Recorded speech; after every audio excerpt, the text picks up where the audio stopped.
So yes, as I said, this is the May Euro Café for Bath for Europe. Today we are joined by Aletta Stevens and Chris Davies, who are going to talk about the Bath Twinning Association, specifically about the Alkmaar Twinning Association. But it's lovely to see everybody. Thank you very much for joining. Just to let you know that this is being recorded so that we can watch it back at our leisure if we choose to. So if you don't want your lovely face to be visible, you can turn off your camera and you'll still be able to follow along with everybody else. So I hope that you enjoy it. Obviously at Bath for Europe we've been doing quite a few online events at the moment, and our next one will be on Tuesday the 11th of May, where we'll be welcoming Peter Oborne, who's the journalist formerly of the Daily Mail, has written several books, and his most recent book is called The Assault on Truth, which could not be more apt considering what is going on in the news at the moment. So we're really excited to be meeting him and for him to join us on Tuesday, the 11th of May. All the details are on our website or on our Facebook page, so it would be wonderful if you could join us for that as well in about 10 days' time. So still a couple of people joining us. Quite a nice turnout. It's great to see so many people giving up their sunny Sunday to have a chat with us. Yep, so just to give you a bit of information about the format, we'll have a short talk from Aletta Stevens. She's going to talk about her book that she has published, which you'll find about in a moment. Ruth Malloy is one of our volunteers here at Bath for Europe, and then she'll be asking a few questions of Aletta as well, and then obviously we'll open up to questions from the audience, and I'm sure Chris Davies will also have some excellent contributions to make about the Twinning Association and Bath's long-standing relationship with Alkmaar. Okay, it seems that everyone has joined us. Oh, one more person. First of all, I'd like to very quickly introduce our two guest speakers today. To start with is Aletta Stevens. She is an author, writer and professional translator based in Wiltshire, and she has written The Remarkable Journey of Mr. Prins, a World War II Jewish refugees and the Bath-Alkmaar friendship, which she'll be talking to us about today. She is also a founding member of the Institute of Translation and Interpreting and the Bath group of the Society of Authors. So clearly a very busy and talented lady. And as well, we also have Chris Davies, who's also joining us, and he is the chairman of the Bath-Alkmaar Twinning Association. So without any further ado, I'm going to pass to Ruth. I recommend, if you can, put your screen onto speaker view on the top right hand side, and then the person that is speaking will be prominent on your screen so that you'll be able to follow along as easily as possible. But I'm now going to pass to Ruth. Okay, good afternoon everybody, and thank you for coming to this event. So Aletta, first of all, thank you for coming and agreeing to talk to us about your book. I can hold it up quickly, but I believe you have a slideshow to share as well. Yes. So could you tell us, first of all, a little bit about what inspired you to write this book, The Remarkable Journey of Mr. Prins? Thank you, Ruth, and hello, everyone. Thank you for inviting me. Yes, Chris, if you could show us the first slide, because that was the inspiration. No, the second one, sorry, the next one. Yes, it was this picture which I saw tweeted by the Bath Chronicle in the autumn of 2016. And I'd just written a book about my uncle in the Second World War. And I'd been looking at a lot of vintage photographs, and this one struck me as particularly beautiful. And you can imagine my surprise when I read that these were Dutch children, because I was brought up in Holland. So to read that there were Dutch children in Bath in 1945 really intrigued me. So I contacted the Bath-Alkmaar Twinning Association, or BATA as I'll say from now on. And there I heard the story of Eli Prins. Could we stop sharing the screen a minute? Thank you. Yeah. Yes. I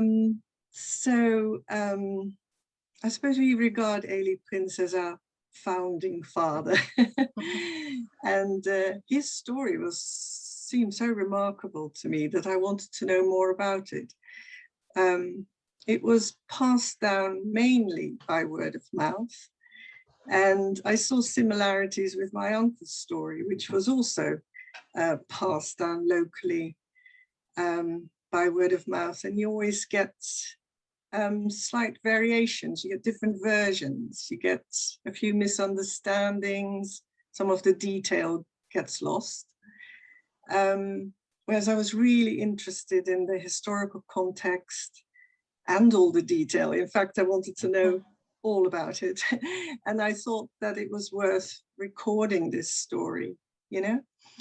And I guess because I'd just written that book about the war in Holland, and because I'm a professional translator, I felt sort of uniquely placed to do it. Mm-hmm. If we could, Chris, have a look at the next slide, then you can actually see who the legendary Eli Prins is. As you can see, a very handsome man. This picture was taken before he came here in the 1930s. And yes, I suppose I was very intrigued by him. Mm-hmm. So thank you. What could you tell us about how you got started on the research for this book? How you found the information that you used? Yes, I was invited onto the BATA committee just as they were preparing for Alkmaar Week 2017. And they planned a commemoration service for Eli Prins, who is buried in Barford, where he lived for many years. And we just had to make contact with the family.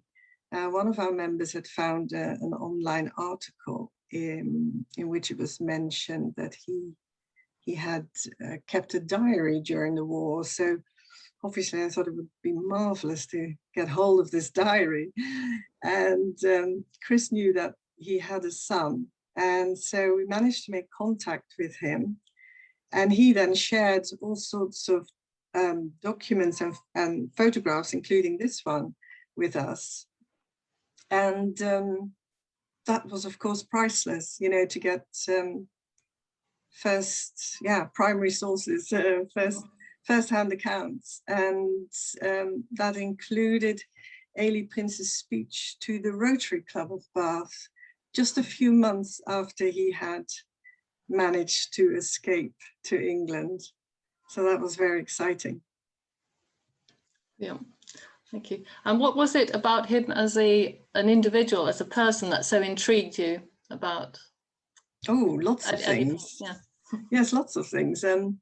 He seemed to have a very mysterious past in Holland that we didn't know much about at first. And once he had arrived in England, he wanted to make himself useful because he was not a fighting man. He was known as a literary man. So he worked for both the Dutch and the British governments when he was, once he had arrived in England.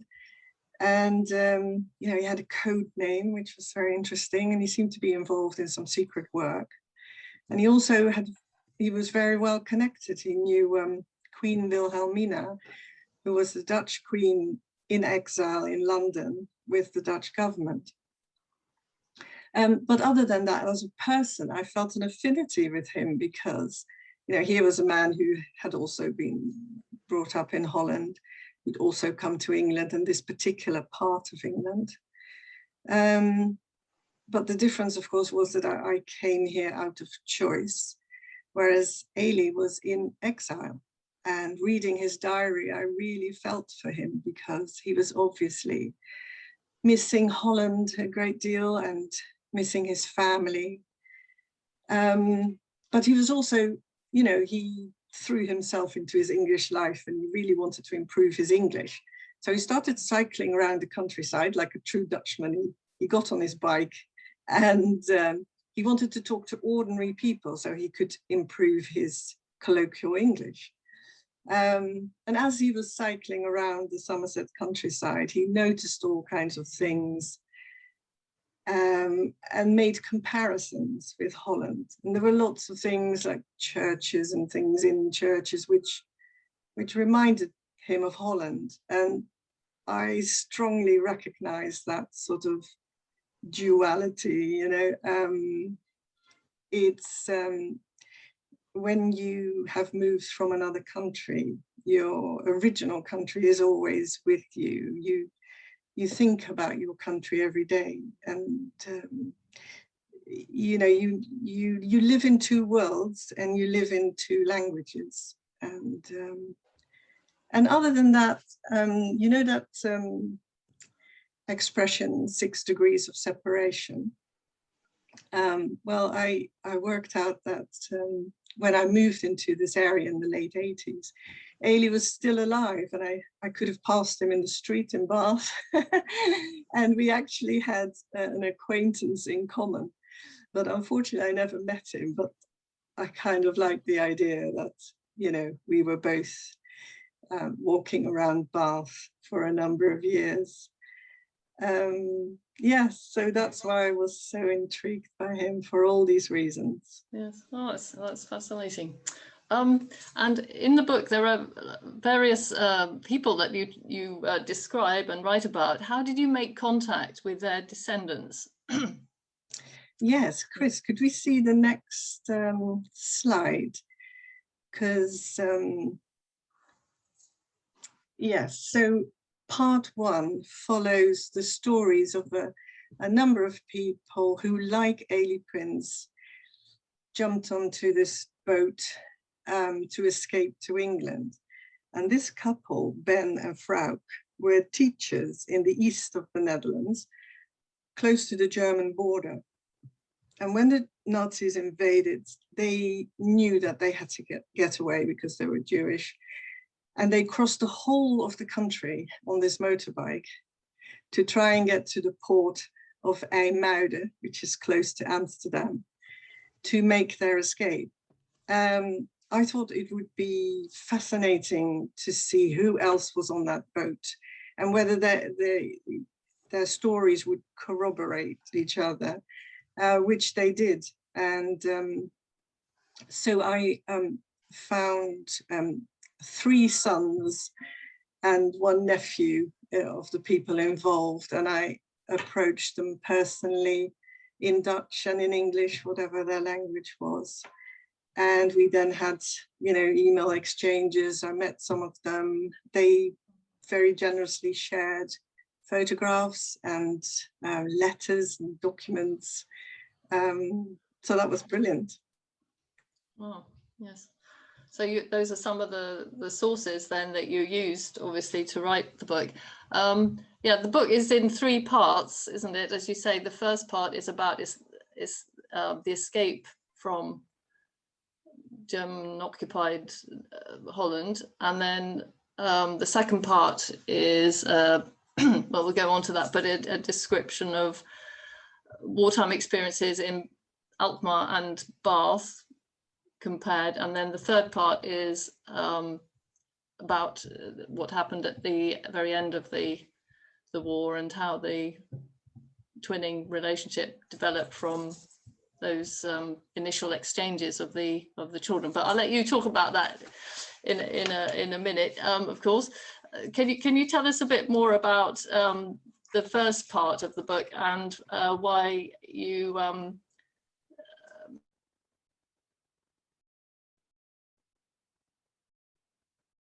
Oh dear, she's frozen. I can't hear anything. Ruth? Oh dear. Okay, well, I think I know. Shall I just answer the question? Yes. Yes. Chris, could you show the next slide, please?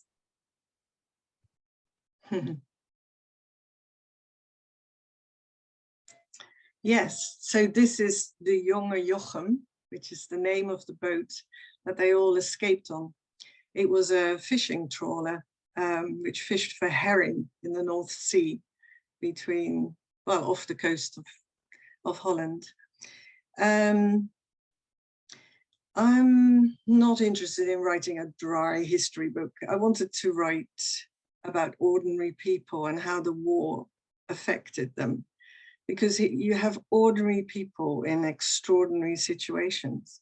You know, they were really turbulent times, and some people were from one day to the next faced with life and death situations.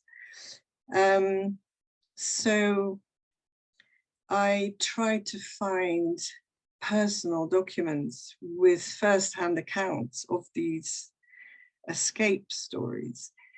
And the first part is, or rather to say that their stories are so dramatic that I thought that they deserved a dramatic form rather than a sort of fairly boring factual account. So what I want readers to do is to put themselves in the shoes of the characters. And when I say characters, you know, I've written them as fictional characters, but they are real people who went through these things. And it's well known that fiction reading fiction helps to develop your sense of empathy. And I want us to empathize with these people. And that's why I wrote part 1 with fiction techniques. That's not to say that I made anything up. In fact, my remit right from the start was that everything had to be transparent. Every fact had to be traceable through the notes and the references. When you write the family history of other people, you know, you are accountable to those families for delivering true accounts. When I wrote my first book, I wrote my own family history because I researched my uncle's story and my family's story. And you realize that before you start writing, you have a choice, you know. You can be completely true to the facts as they are delivered to you, or you can start making things up to fill the gaps, because every story from the past has gaps. Fortunately, my uncle's story was quite complete, so I didn't really have to fill the gaps, and I thought it would be an absolute nonsense to start making things up and then to pass the story on to my children as if it were a true story. So I think you should be completely true to your sources. And so writing part 1 was quite a challenge, because it's a bit like trying to move inside a straitjacket, where the straitjacket is of course entirely self-imposed. But you tell the story through the accounts, the true accounts, but you write as if it's fiction.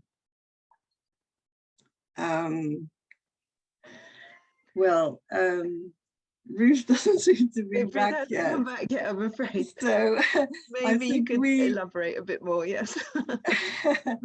Yeah. So I mean, I can just talk about part 2 now. I then, you know, go back to the sort of more traditional non-fiction account format, where I go.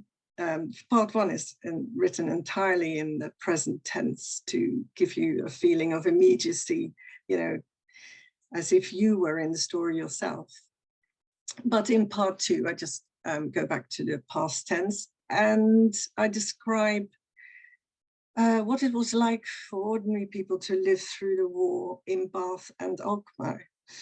I was really interested in this to make it almost a kind of comparative study where you look year by year at the events, because it struck me that here you have two cities, two countries which are fighting on the same side against a common enemy, but their experience of war is so completely different, because one city is occupied and the other isn't.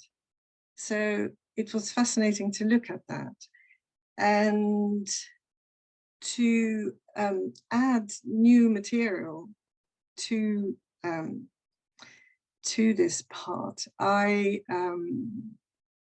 interviewed a Normandy veteran, 95 years old, who gave me a first-hand account of the Bath Blitz. And that was absolutely marvelous, because he'd never given an account of it in public. And it just brought the whole Bath Blitz, thank you, Chris, to life. So in the Alkmaar part of the story, I interviewed a Dutch gentleman who was one of the first children to come to Bath. And his memories of the occupation were also very valuable. In this picture, you see on the left, German soldiers examining the famous cheeses at the Alkmaar cheese market, and the cheese carriers sort of looking all on in quiet desperation, I would say.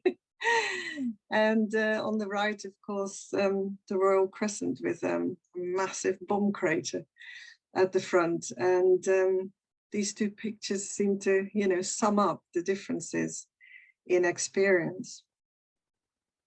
In part two, I also felt I had to look at what happened to Eli's parents and the rest of the Jewish community in Alkmaar. You can't really talk about the German occupation of the Netherlands without looking at the plight of the Jews as part of the Holocaust. The slide you see now is of a real piece of fabric that one of the sons showed to me. This has the Dutch word for Jew printed on it, and this is the very bright fabric that they had to sew onto their coats before they went out into the street. So this was worn, you know, by everybody who was Jewish, and if they were caught not wearing one, they could receive severe punishment, including death. So when, on the night that Eli escaped, he tried to persuade his parents to come with him. He couldn't find his brother. But his parents didn't want to come. They were already in their 60s, and they couldn't imagine sort of just leaving everything behind and going that night. So Eli went ahead, and he heard later that his parents and brother did try to follow him to England later, but then it really was too late. So I wanted to know what happened to Eli's parents and his brother and the rest of the Jewish community in Alkmaar. Alkmaar was then a really very small provincial city, but it had a fairly sizable Jewish and very long established Jewish community. But in 1942, all rural Jewish communities in the Netherlands were expelled to the Amsterdam ghetto. And thanks to Eli Prins himself, I was able to look at the handwritten letters from his parents, and particularly his mother, that were written from the Amsterdam ghetto to a very good friend in Alkmaar. And they give a tremendous insight into the conditions in the ghetto and, you know, an idea of their daily life before they were deported to Sobibor, where they were murdered the following year. So that concludes part 2, really. Moving on to part 3. Part 3 is called Friendship. I wanted to know exactly how this friendship began. And this is a picture of Bath children who were invited to Alkmaar in 1946, because Alkmaar was so touched by the gesture of Bath inviting Dutch children to come and stay in Bath in 1945 that they wanted to do something back. And by returning the gesture, that's really how the friendship began in earnest and how the exchanges began, which continue to this day. So I wanted to go back to the beginning. How did this start? Eli Prins was in the ARP, the Air Raid Precautions, with a man called Jimmy Wills, who was the secretary of the Rotary Club of Bath at the time. And Eli, working for both governments, was extremely well informed, of course. He knew of the work of the Help Holland Council that was raising funds for Holland. And the main reason for this was that in 1944-45, Holland experienced one of the severest winters ever. And the Germans had cut off food supplies and supplies of medicines to the west of the country, where the main cities are Amsterdam, Rotterdam, The Hague in particular.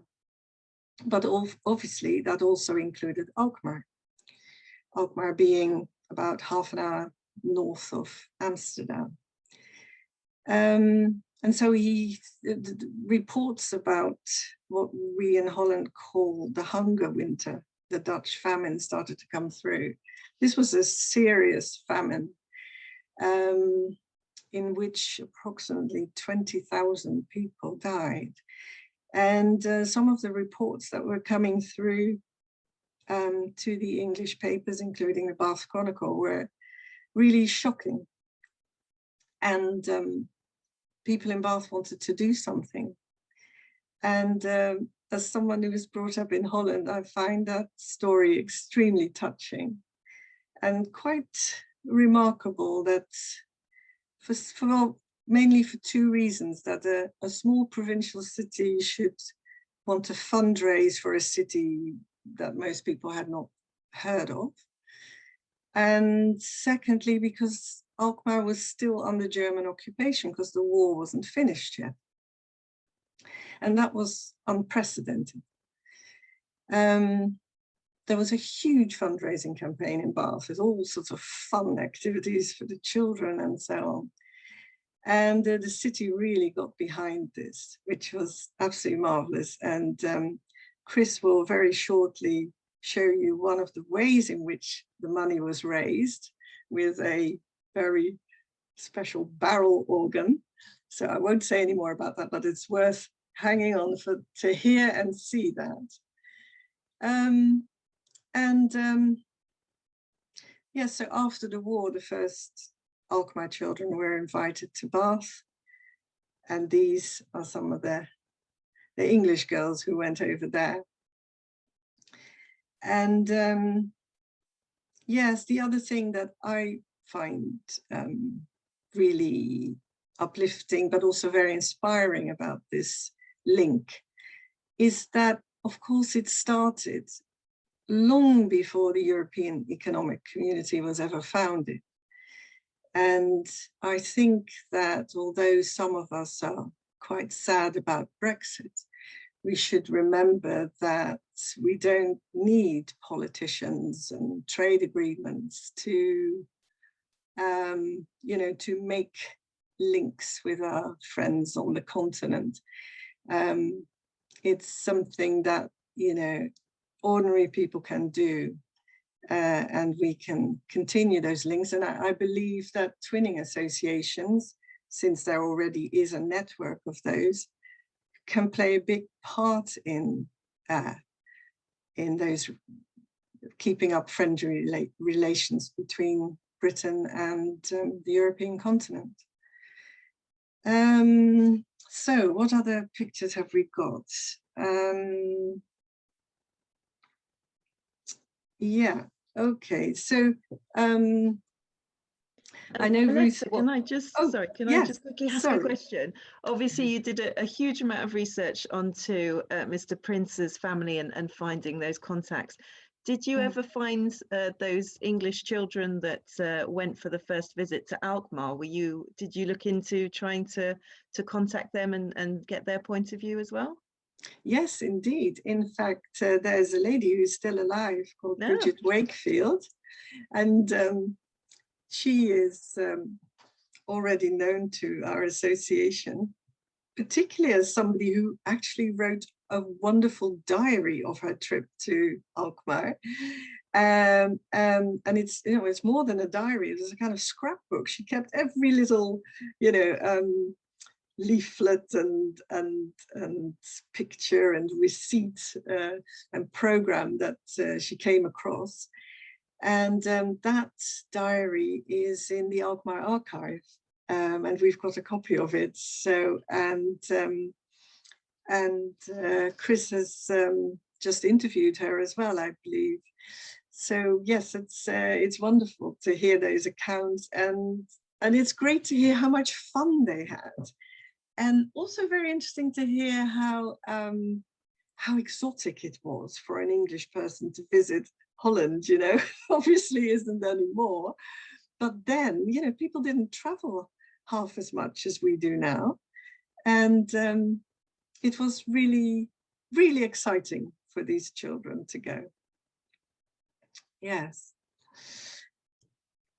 So I know that Ruth wanted to ask me something about the writing process. I've already mentioned, you know, how I started with the sources and so on. I think it's interesting for me as a translator to think, you know, how writing is different from translation. Of course, with writing, you don't have a client and you don't have an existing format, so you start from scratch. And in order to do that, you have to have a compulsion to write. It's not enough to just be interested in a subject, of course. You know, you have to be prepared to spend 2 or 3 years of your life, you know, researching, etc. But I found the research incredibly exciting, and every time there was a research find, it drove me on to find more. And it's amazing what you can uncover, you know, once you start. And then research has an addictive quality, you know, and you just want to carry on and on researching, and you actually have to force yourself to stop, because if you didn't, the book would never get written. And then when you have to start writing for the first time, that is the hardest bit, because the more you've researched, the more material you have to grapple with. So I always compare it to a sort of massive atomic mushroom cloud, which I have to compress into this tiny little shape called the book. And that is extremely hard. And that's only the first part of it, of course, because after that, you've got to weave through the personal stories against the historical background. So that's a very long process, which involves, you know, selecting, extracting, translating. But it is fascinating and very satisfying in the end, I think. So the picture you see on the screen right now is the forthcoming Dutch edition of my book. And this is really thrilling because it's entirely in keeping with twinning. I feel that each city should have its own publication in its own language. So the Dutch title back translates as Escape to Bath, the memorable journey of a Jewish refugee. So this puts Bath firmly on the map in Holland, because there may be people who don't know where Bath is, but after reading this book, they will. So yes, this book has been supported by our BATA's counterparts in Alkmaar, the Alkmaar Exchange Committee, and Gerry de Boer Translations. Gerry de Boer is an experienced book translator, but she's also an active member of the Badminton Exchange. So she was already familiar with this story in broad lines, and was so interested in translating this book when she heard that I was writing it, that when we were in Alkmaar with our committee on a civic visit with the mayor, she came up to me and she offered to translate it. And I said, that's really kind of you, but I haven't started writing yet. But anyway, that was marvelous. So once it was written, she was one of my readers. And I said, you know, one of my beta readers, and I said, if you can see now whether you like it and you really do want to translate it. Mm-hmm. And she did. So it's interesting that you wrote it in English and then had somebody else translate it into your, what I assume is your mother tongue. Yes, so yes, that's true. Not many authors do it that way around, I don't think. No, I'm just weird, you know. I did that with my first book as well. But yes, a lot of people have said, oh, why didn't you write it in Dutch? And why didn't you translate it yourself? You're a translator, aren't you? But it's actually really important to have that distance from it. Because, you know, when you write a book, I mean, you can translate a book in about 5-6 months, average size book. But to write a book, you know, you spend 2 or 3 years and you become so close to the material that to translate it would probably be better left to someone else.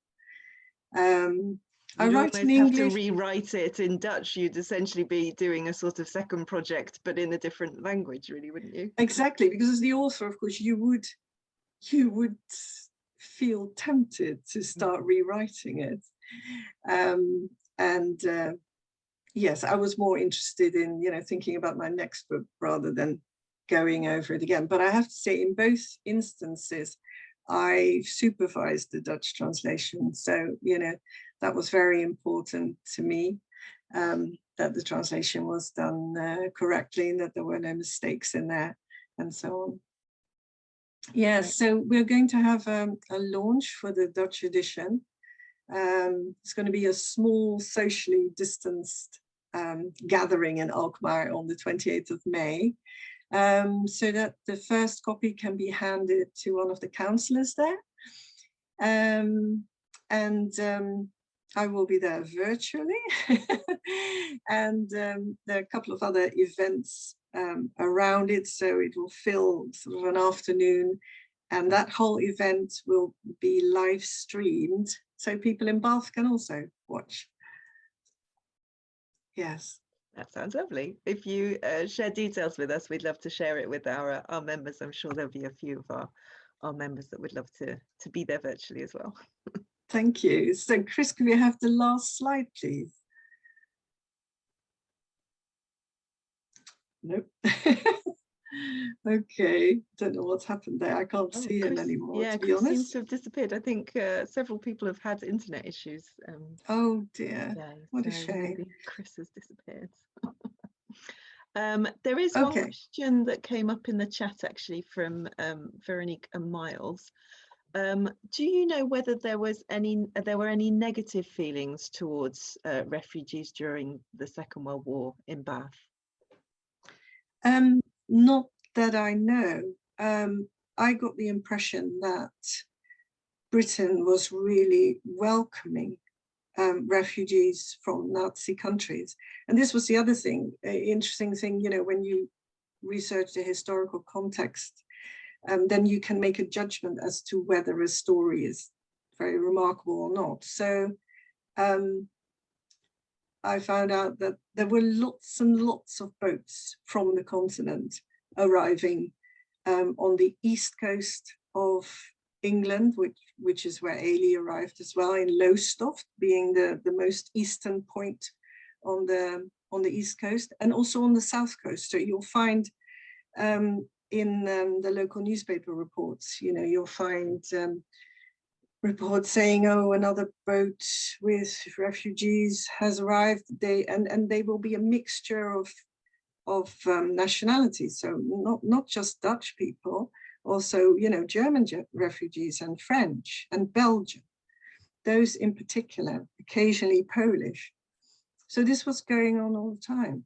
And I feel that, you know, they were welcomed as refugees from countries which were occupied by, you know, a common enemy. Mm-hmm. And as we know, some of them are still living here today that came over during the Second World War. So absolutely, for some, yes. It was a very long relationship with the UK. Yes. Chris, I think I saw your name come up. I think you may possibly have rejoined. Are you there? Oh, I think it was a different Chris. Oh, is it different Chris? Now, this is a real shame because my last slide was a picture of all the books. And can I just jump in? Chris Davies has now, he's just in the process of rejoining. I've Great. made him a co-host, so once he's in, he will be able to share that last slide. Chris, okay, well, thank you, Jane. Apologies, I don't know what's happened. My entire internet connection is broken, so it's not even. So I'm actually now connecting via the phone, so I can't share. Oh. Right, I'm sorry. Can't share the slide. Oh dear. You must live very close to Ruth because that's exactly what happened to her. Yeah. Yes, and those were the two people who had my slides. I could try and share it, perhaps. Would you allow me to try that? Yes, you should hopefully have the option. Chris Bourne has the same thing. There we are. Yeah, it's obviously internet. Oh, here we are. Hang on a second.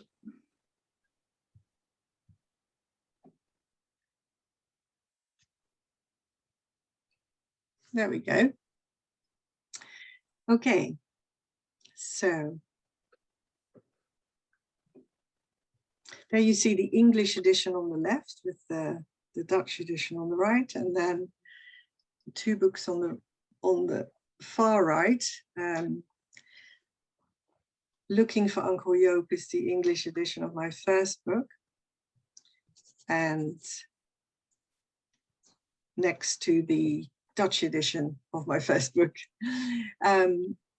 There's a special 20% off discount on my website, alettastevens.co.uk. I can sign the book for you and or dedicate it. And of course, you can also order from Amazon and through the bookshops in Bath. So I think that concludes my part, and I'll now hand over to Chris Davies, who will tell you something about the barrel organ that was used to collect money in Alkmaar. Thank you, Aletta. That was really fascinating. Thank you. Now I have to try and get out of this sharing thing.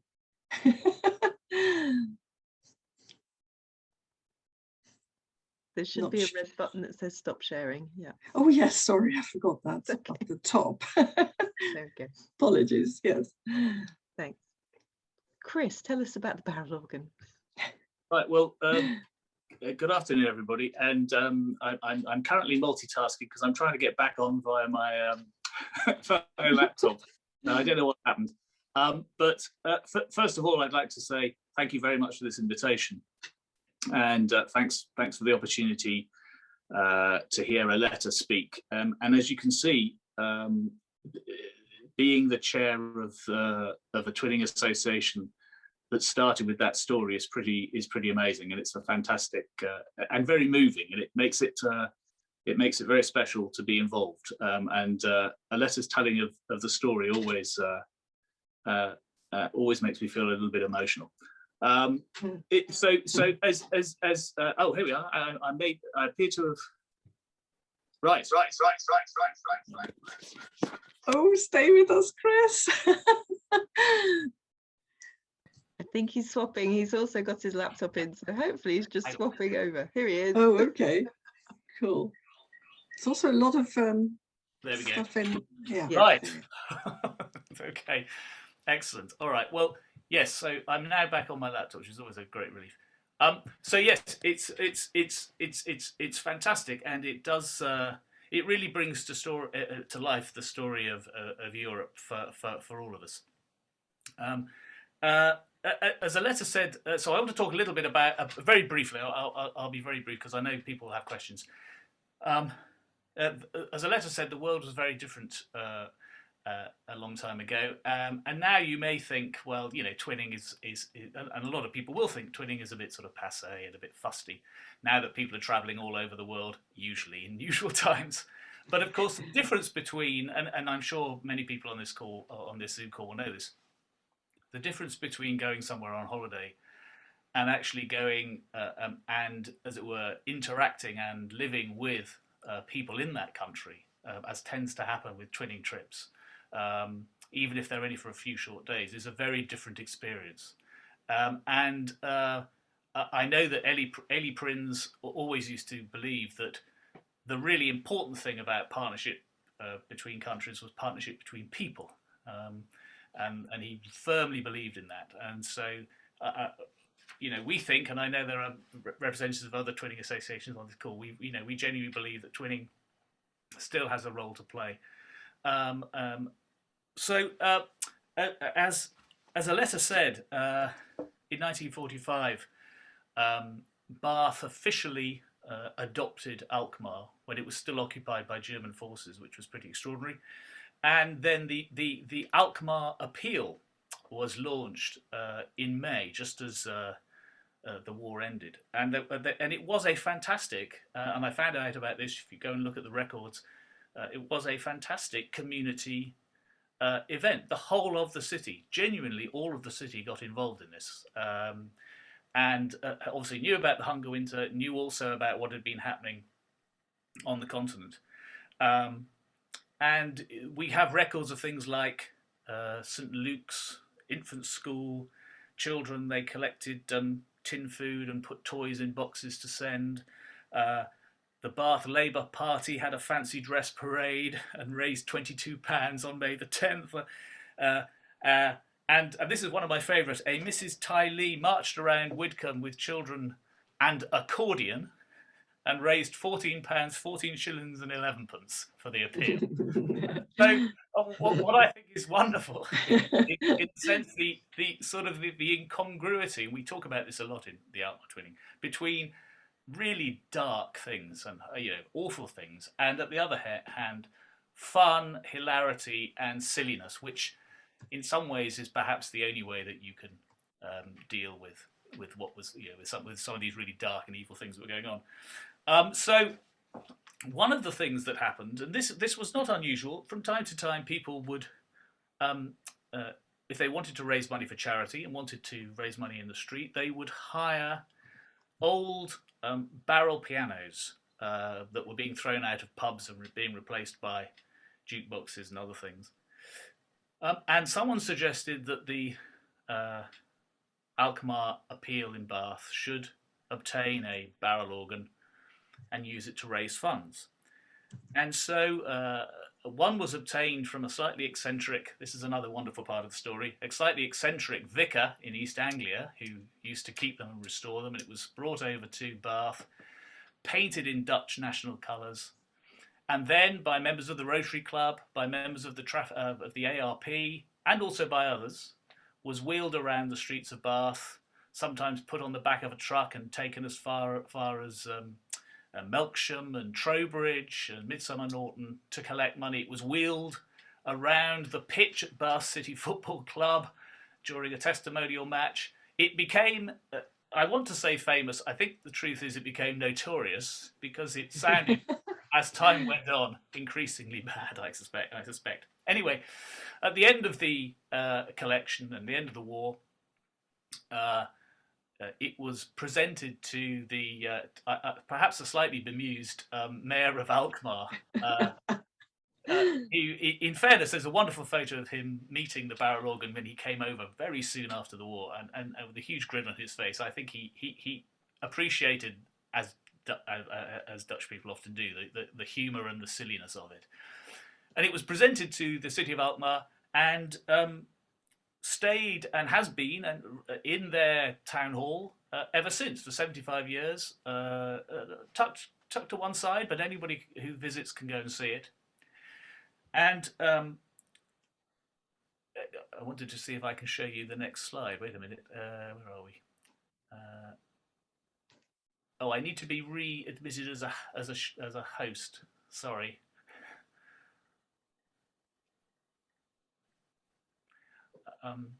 Jane, are you working on it? Yeah.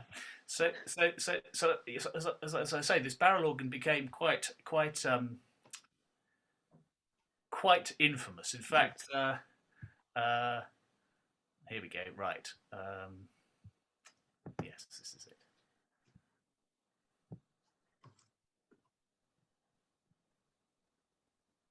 And there, hopefully, if I do that, there we go. There it is in action, wheeled about on its handcart. We think this might be in Victoria Park. We're not sure. And there's lots about this photo that's great fun. I particularly like the little girl at the bottom who's clearly taking no notice at all of what's going on. But there it is. So this barrel organ you can see, and this photo must be 1945 because it was presented in perhaps early 46. It's probably the summer of 1945. And I said it was presented to Alkmaar, and they take it very seriously. I know we have a lot of fun about it, but it's to us it's a barrel organ. To them, it represents something very special. Well, we had the idea of seeing whether we could record the barrel organ, and someone did try and play it, and it sounded absolutely awful because it needed a bit of adjustment. So we wondered, and then. And this was another amazing part of the story. We found that probably one of the last companies in the world that understands how to repair these machines is based in Whitchurch, halfway between Bristol and Bath. And I went to see them and played them a recording, and they said, "Oh yeah, I think we could repair that, but you need to bring it over." So in October 2019, I went over, but with a representative of the mayor, who you may recognise.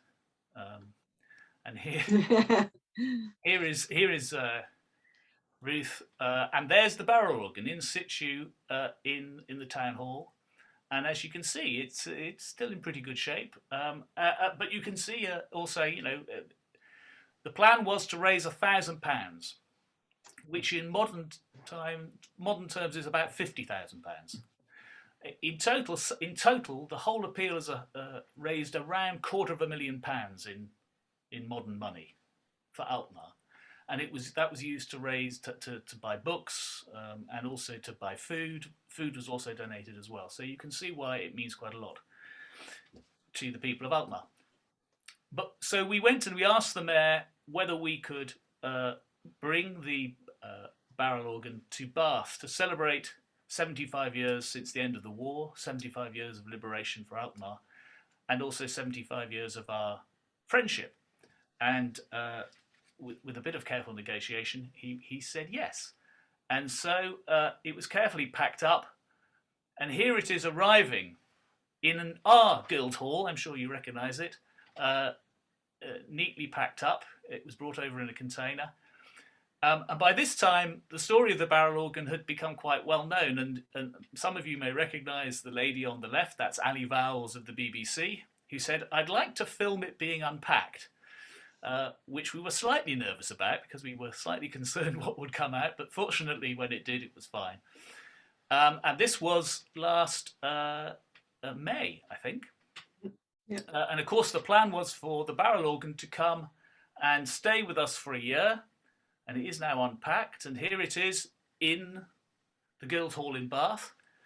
And the great news is that the Mayor of Alkmaar has said that we can keep it for one more year, and allow people who are going in and out of the Guildhall to see the little barrel organ that was last played in Bath 75 years ago, and use it to raise awareness not just of our link with Alkmaar, but also twinning in general, because Bath has a number of sister cities, and those links are very important to everybody. But I want to finish on two quick things. First of all, as I said, we did want to get it repaired and see if we could have it play at least one more time. And so what I'm going to do, if the technology permits, is give you a sense of what this strange little instrument sounds like. So here we go. Let's see if this works. And we got someone very special to play it for you. Go for it. The Mayor of Bath.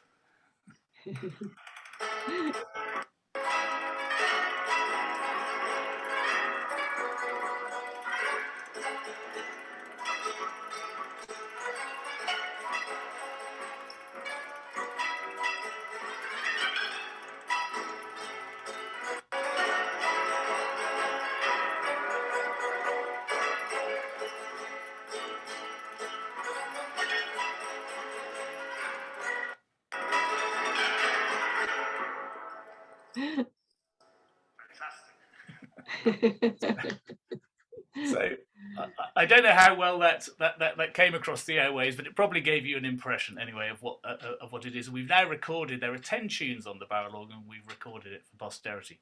So a final slide from me. This is us zooming with our friends from Alkmaar. I think we have people there who are in Alkmaar. We have a number of Dutch expat members who are also in this call. We meet in normal times. We meet monthly for our Alkmaar Café, which we hold in the Rising Sun pub in Grove Street, and it's a great opportunity to stay in touch. And the great thing about, as you will know, the one good thing, I should say, not the great thing, but one good thing that's come out of this is our ability to, the last year has been our ability to hold Zoom meetings with our friends in Alkmaar. And it's, if anything, it's strengthened our links. So we're always looking for members, and there's no reason you can't join all of the twinning associations. It's a mere £10 a day, which helps us fund things like £10 a year. £10 a year, I should say. It means we can fund things like youth exchanges, sports club exchanges, and do things like the supporting the renovation and publicity around the barrel organ. We're hoping that we can use that with school children as well to highlight the story. And I wanted to really just finish on that because as you will have heard from Aletta, the story of Alkmaar is an amazing story. We were so keen that it should be recorded for posterity. It's a great chapter of Bath's history and says something, shows I think perhaps Bath's long-standing interest in all things European. And so we're delighted that Aletta, to have someone of the quality of Aletta to record this story now forever, is a great privilege. And it's wonderful to have the opportunity to talk about it. So thank you very much. Thank you, Chris, and Aletta as well. I think this has been really interesting and enlightening, and it's such a lovely thing to know more about the history of Bath, and it's really strong links with our European friends, really. So it's been absolutely fantastic to hear from both of you. Thank you. Chris, can I ask, that recording, is that before or after the renovation? Well, yes, in fairness, my computer and the internet does not do it justice. It actually does sound quite nice. I'm not going to say it sounds concert quality, but one quick thing to say is that the Dutch conductor of the youth orchestra in Alkmaar so loves the story and just thinks it's so wonderfully wacky and crazy and charming, that he has decided he is going to write a concerto for barrel organ and youth orchestra, which we're hoping to perform in Bath next May and then in Alkmaar next June. So watch this space. That sounds incredible. Brilliant.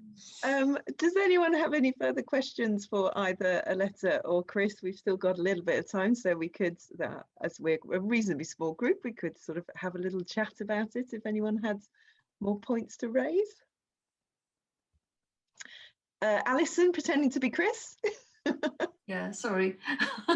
Yeah, it's a suggestion, really. I mean, it's a wonderful story, and it's a shame that probably most people are completely unaware of it. And I wonder, given that we have Bath Festival, which has a literature festival, should we be suggesting to them that they maybe try and do a session on this story on Aletta's books? Yeah, I Yeah. think that'd be a great idea.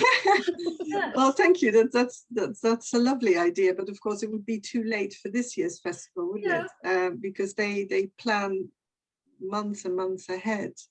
So maybe next year. Yeah, although I do think because they're doing a pared down festival this year because of COVID, I think they are planning to do some more stuff in the autumn. So if they were doing a bit more sort of throughout, maybe it's something they could squeeze in. It'd be worth raising. Well, if anyone has a contact there, that would probably I help. know Ian Stockley, who runs it, so I'll mention it to him if you're Well, interested. thank you. Yes, of course. Alison always knows someone. Thanks. Great. I was really touched, and I loved the two stories by Aletta and Chris. And as a European in Bath, and as a European who is going to become British mid-May, and who has suffered from Brexit, as you all know, with my community, Bath has never disappointed. And knowing that the relationship of Bath with Europe is right from the beginning, really means the world to me. And I think we should share it more, because a lot of people are totally unaware that it's the most natural thing for Bath to be European, and that it goes back in time, and that as a European in Bath, I have never stopped feeling at home, feeling welcome, feeling that I'm a citizen of Bath, you know, above all. That's where my home is and my heart. And I just wanted to say, and I think we should rub the noses of Brexiters in that. Thank you so much, Aletta and Chris. Thank you very much. Definitely. Anyone else have any things to comment? Brenda. Oh, Ruth, I'll come back to you next. Hi, Brenda. Hello, thank you very much. Most interesting talk. I just wondered if you know anybody apart from his son, anybody else at the moment who knew Eli Prins? Yes, I'll answer that. Yes, we know of several people who remember him. They always remembered him as Mr. Prins. That's why I thought that would be nice to put in the title. And we also, at the end of the book, at the end of part 3, I've sort of woven through the story of a lady who is still alive, who we interviewed, and she remembered him because she and her husband were good friends with Eli and his English wife when they lived in Bathford. So it was really nice to hear something, you know, of their life in Bath as well. Of course, he was well known for giving or for being a public speaker on art of all sorts, you know, not just Dutch art, but also other art. He gave local talks. He went into schools in Bath where some people still remember him. His wife was a music teacher at Kingswood School, so they were quite well known in that community. And his wife also was a Methodist songwriter, so they were also known in the Methodist Church. And so, yes, he married an English lady and really sort of became part of Bath life, I guess. Could I add just something else? We were talking about 6 degrees of separation. You might wonder, people often ask me, well, are you Dutch? What's your connection to Alkmaar? And the answer is I have no connection other than, and this is the amazing thing about Bath.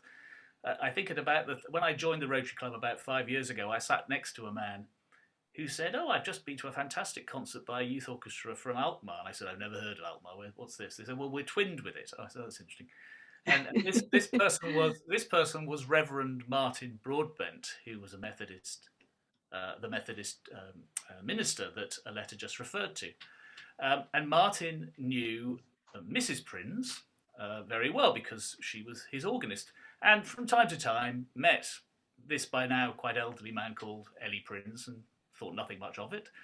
And when Eli died in the 1990s, the full story came out, and Martin could not believe that this quiet little man was this person. It was absolutely extraordinary. And as we've revealed more and more of the story, it's become even more surprising to Martin. But there you are, the connect. So I feel a bit like Aletta. I feel I wasn't here when Eli was in Bath, but I know that I've shaken a hand that's shaken the Eli Prince's hand, and that feels good. Ruth, did you want to make a comment or say something? To say thank you very much to Aletta and Chris, and I'm sorry for my rather abrupt disappearance. There was a problem with the internet in the whole area, apparently. Oh, that's anyway, unfortunate. We lost Chris at one point as well. Really? We managed to keep going though. Yeah, so I look forward to watching the recording, so I can see the full interview later. But I was going to say, I think at the beginning there was something in the chat about where people can order your book if they would like to get a copy, and it's also, so you have your own website, don't you, Aletta? Yeah, shall I put it in the box? Yeah, I think we've shared it a couple of times, but we could always do it again. Okay. The other thing I was going to ask you, because I have read the book, but I haven't reread it for the exact date, but the beginnings of the Bath-Alkmaar relationship then started a long time ago, before the end of the Second World War. When was it officially founded, the actual association? Because is it right in the book you say it was possibly one of the very first in the country, or one of the very first twinning associations? And I'm just interested because I found out quite recently that in Bristol, the two oldest of their twinning associations were founded in 1947. So Bristol Hanover and Bristol Bordeaux. So similar sort of time. But can you tell us a bit more about when the actual twinning association was set up?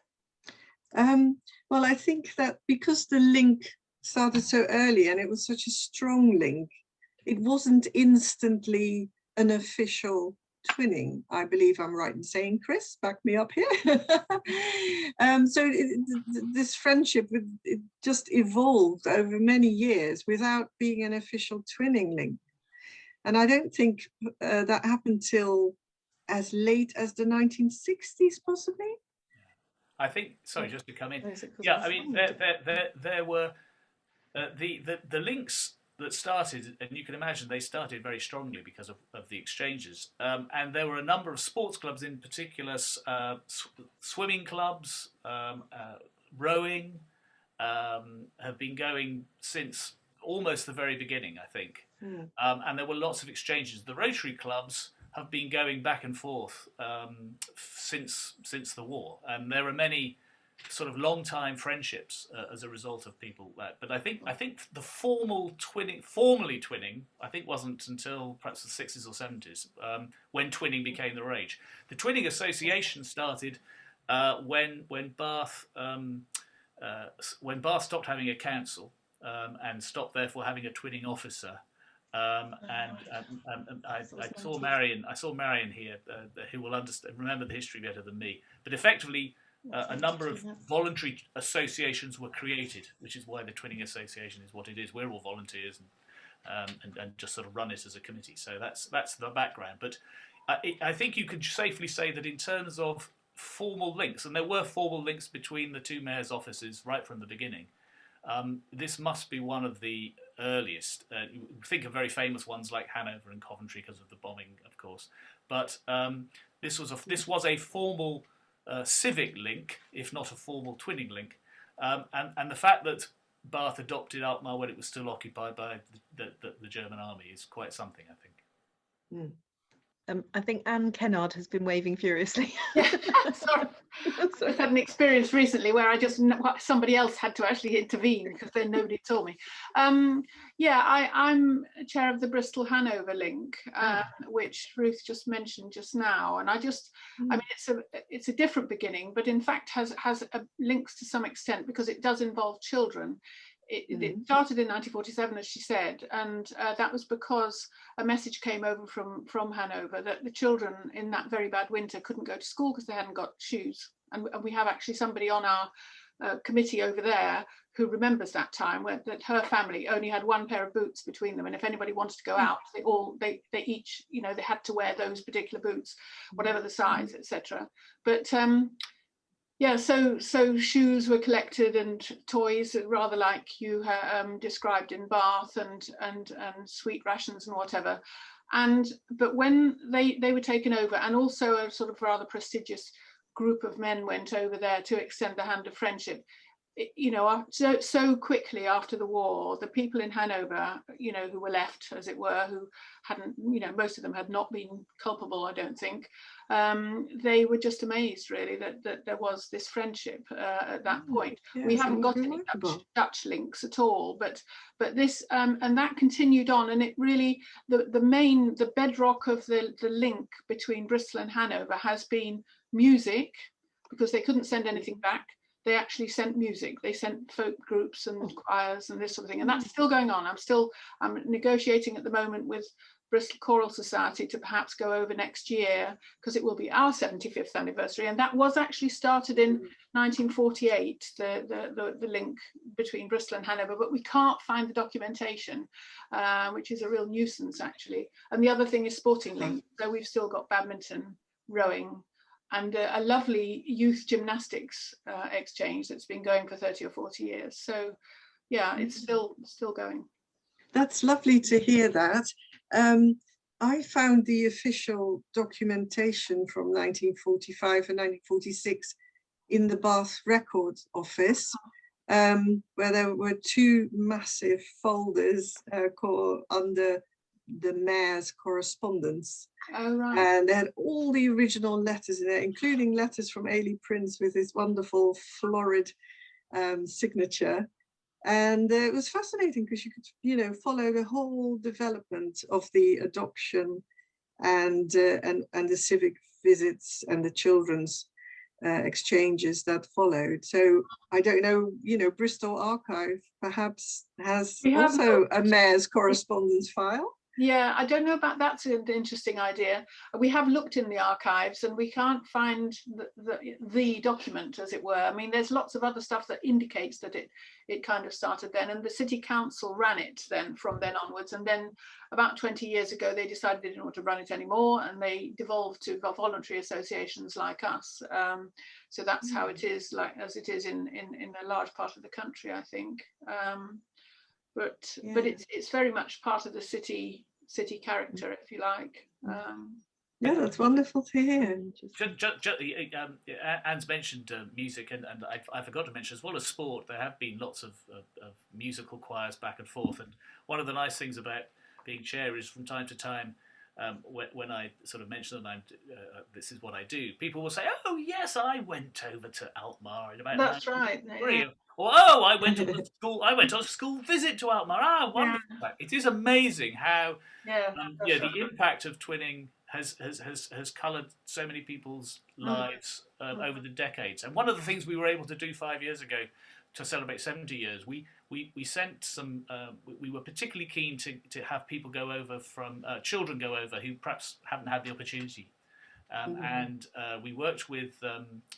I think it was then Bath Academy, but Culverhay School, those of us who know Culverhay School, just before, I think it was the final year, 2 years before it closed. And a group of, I think, 10 children went over. I think none of whom, or most of whom, had never been abroad.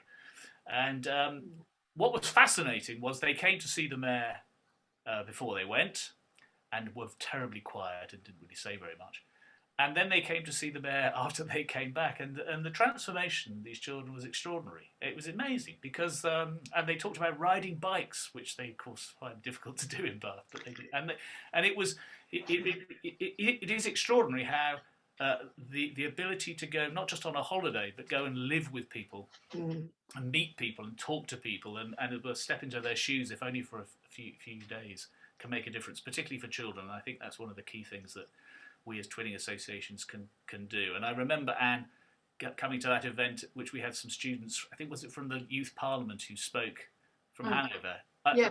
Who were, it was just incredibly moving and impressive and powerful to have young people from sister cities coming and talk to us, which is why I think twinning is so important. And I meant to mention, if you want to find out more about us, we do have a website, Bath-Alkmaar.org.uk.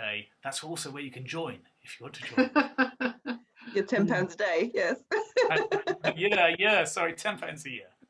I am actually already, you mentioned being a member of several, and I am actually a member of 4 of ours now. I'm a member of all the European ones, which is, other than Hanover, Bordeaux, Porto in Portugal, and also Tbilisi in Georgia. So, and I've been to all of those 4 places with the city groups, you know. Wonderful. Jane has had her hand up for a bit. Yes, thank you. This is really just sharing a few anecdotes, because my husband is a rower with Minerva at Minerva Bath, and they've had a fairly long association with Alkmaar. Now, as far as I understand, that rowing association started up because one of the Bath rowers went over there and fell in love with a girl from Alkmaar. Married. They got married. He is now settled over there. He's now, because of Brexit, has had to take Dutch citizenship.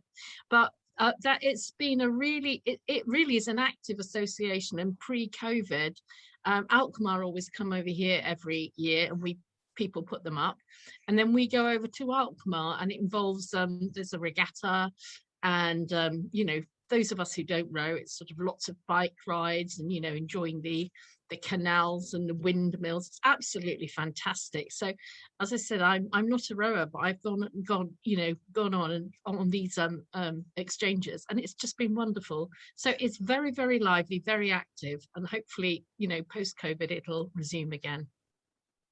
Thank you. That's good to hear. It is a lovely city, beautiful city. I think it's going up quite a few people's visiting lists as we speak more and more about it. Yeah, I mean, it's very easy to fly from Bristol to Amsterdam, and then just, you know, take the train or a car or whatever, half an hour north, and you're there, you know. And it has beautiful gables and, you know, period houses and these lovely canals. But it's very compact, you know, you can easily walk sort of from one end of the centre to the other.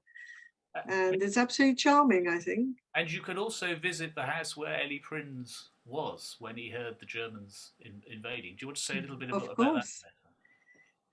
Yes, it was Bierkade. I visited it in 2018. It's sort of on the edge of the centre overlooking this canal. A beautiful period house, and of course they'd lived there for over 25 years, I believe. So to be expelled from that beautiful house was very sad, wasn't it?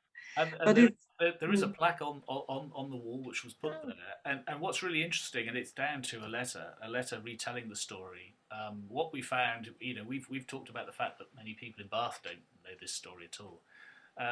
A lot of people in Alkmaar didn't know the full story until they read Aletta's book, which is one of the reasons it got translated into Dutch. And I think this is right, Aletta. They are every year they have a sort of special city trail based on a famous Alkmaar resident, and this year it's going to be based on Eli Prins, which is really nice. That's right. And they've made a special map, haven't they, where you can follow the route. And they've also done a summary in English for English speakers. So whenever, you know, we can go over there again, you can pick up one of these free maps and do this trail around the city, following in Eli Prins's footsteps. Yes. It must be such an honor for, well, I mean, it's not directly your family, but surely it's for due to sort of the work you've done with the book that's clearly he's come to more attention. So I don't know, do you feel honored by that, or do you feel like it's completely disconnected from you? Well, no, I think that, you know, when you write a book about someone, or even when you translate a book about someone, you know, you become very close, you know, to these people. And yes, being able to read his mother's letters as well, you know, you felt, well, I felt I got to know the family a bit as well. And I met his cousin. I interviewed her in Holland. And she was the one who was asked for the official ceremony when they laid these commemorative stones in front of the house where they lived in Alkmaar. And I don't know whether you've heard these, you can also find them in Germany. And they're called, I think, something like Strompelsteine. If you have German speakers here, help me out here. In Dutch, we call them struikelstenen.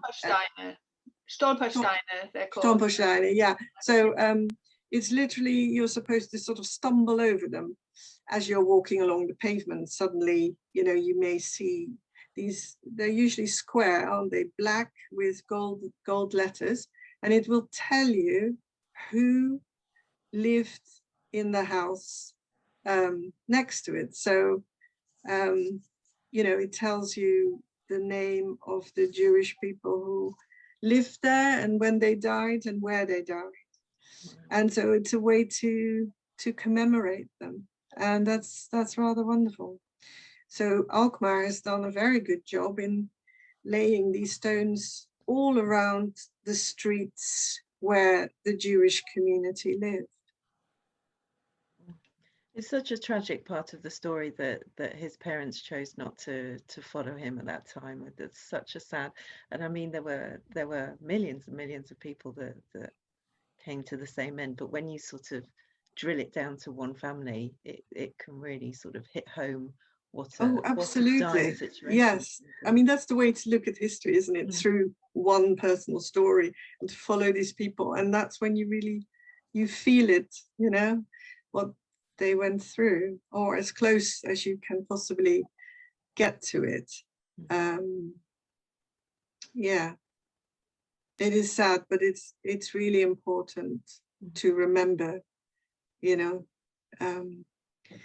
and that's why it's worth recording these stories. I know there are millions of other Jewish stories, but this is the one that's closest, you know, to us here in England. So yeah.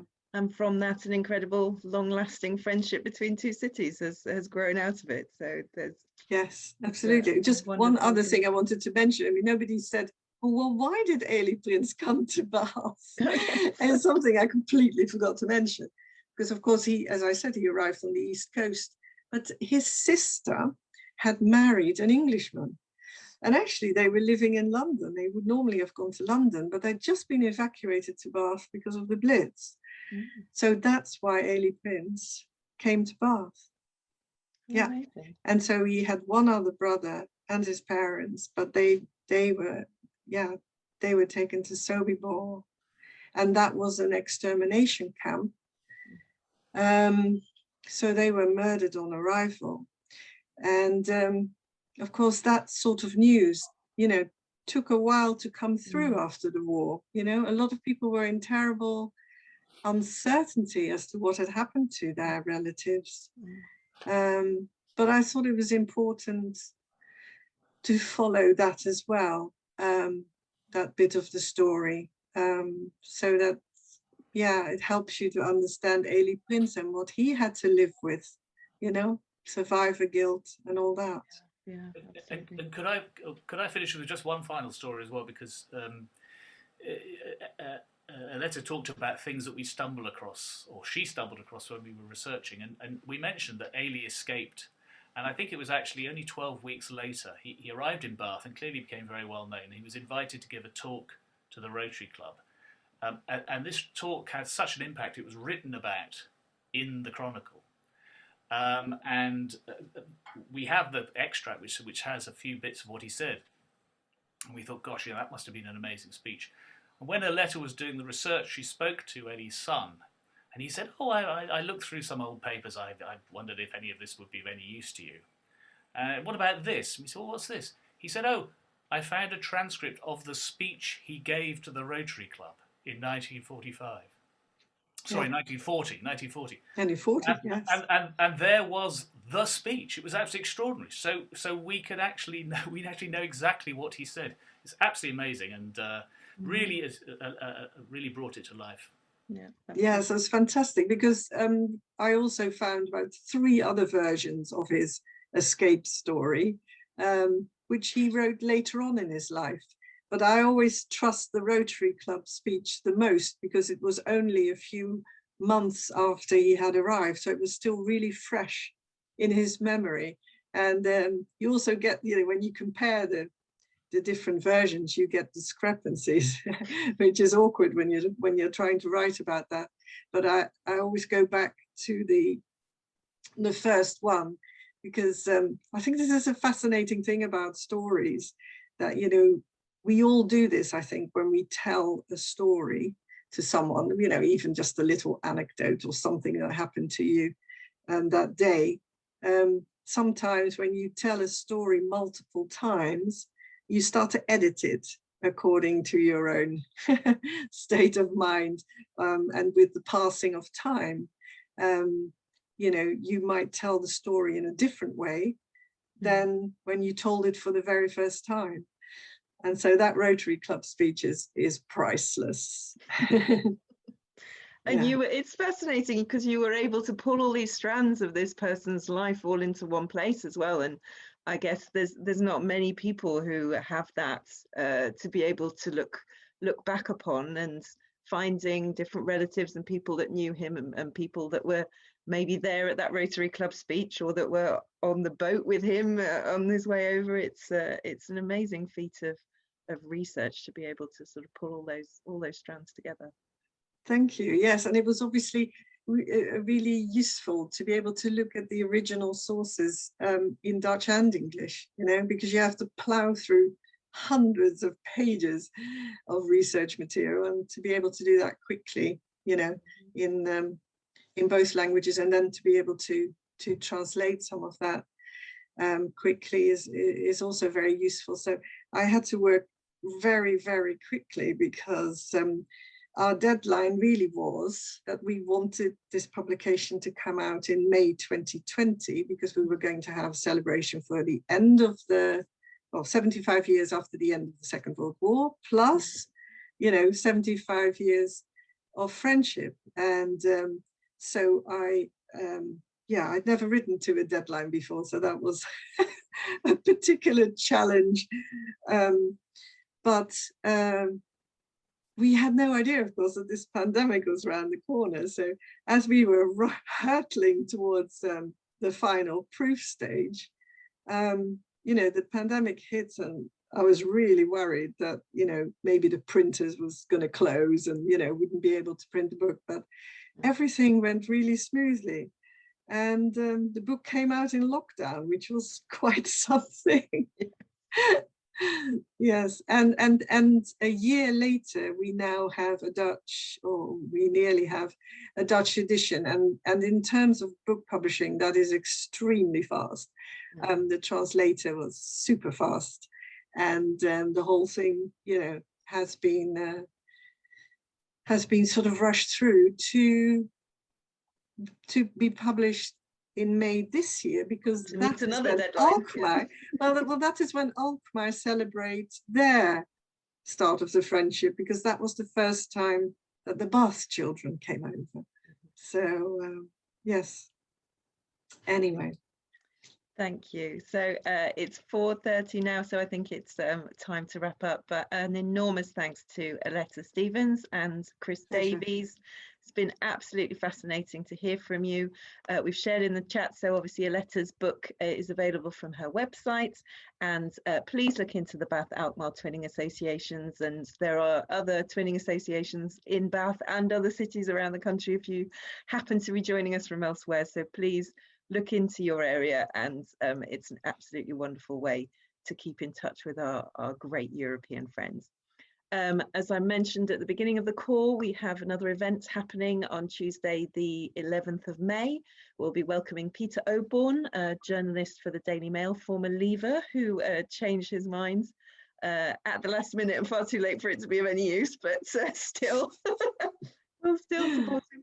And yes, he's recently published a book called An Assault on Truth, which is about how politics in the UK at the moment is very much built on lying, basically, which could not be more apt for what's going on in the world today.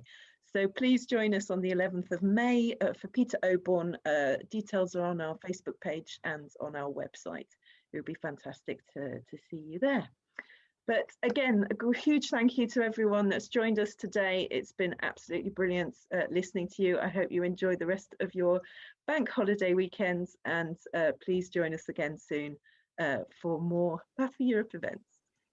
Thank you very much. Thank you. Bye, everyone. Thank you. Bye. Bye. Bye.